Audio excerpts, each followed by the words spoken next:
Hi, this is Angels from Angels Have Wings Nursery. Sorry.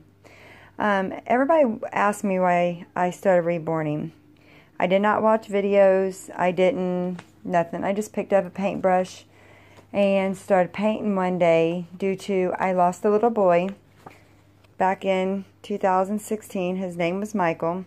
He had anencephalie.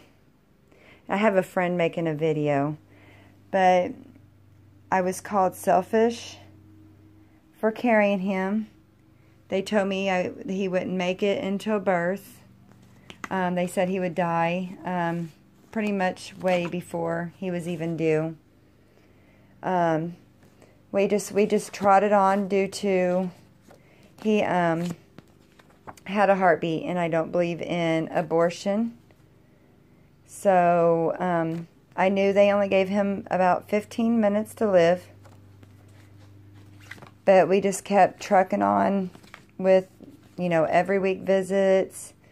We did not buy him a car seat. We did not buy him really nothing. Some clothes. Everybody else kind of donated. My sister got him a bouncer. Well, we ended up having him via C-section. He was on a DNR, which was really, really hard.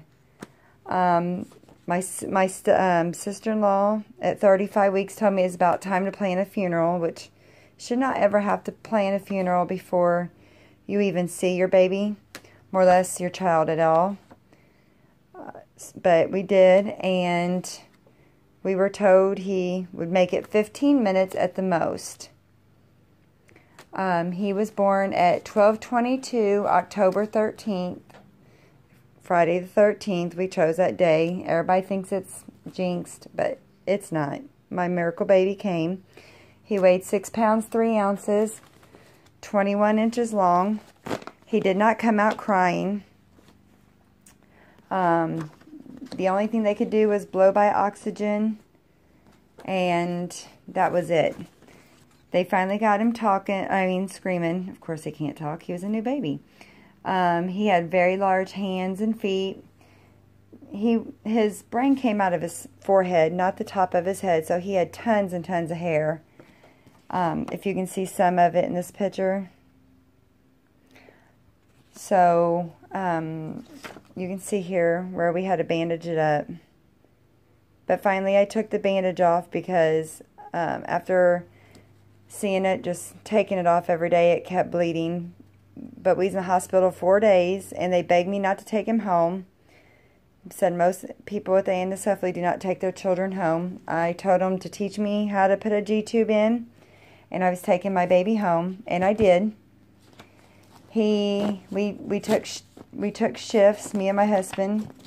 I slept first part of the night, he slept second part, vice versa. Hospice would come in and help us. And on October 26th, he started turning purple. And I knew it was about time to go. So I gave him a really nice bath, and I hate to say a puke bucket. And I told him it was his little sauna. And I just told him all about his life and told him it was time for him to go.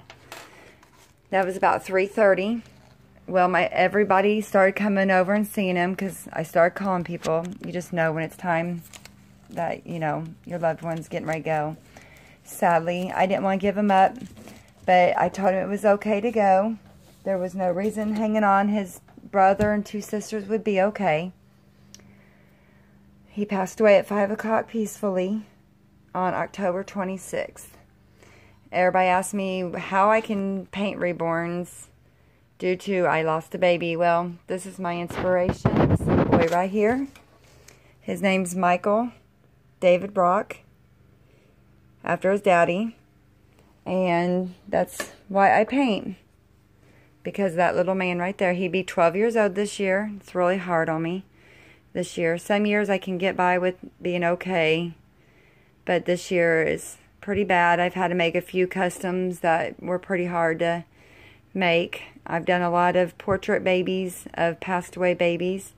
I do a lot of them. So I do collect. I've bought a few off Annie Banani's nursery. She's wonderful. So that's my story. Thank you.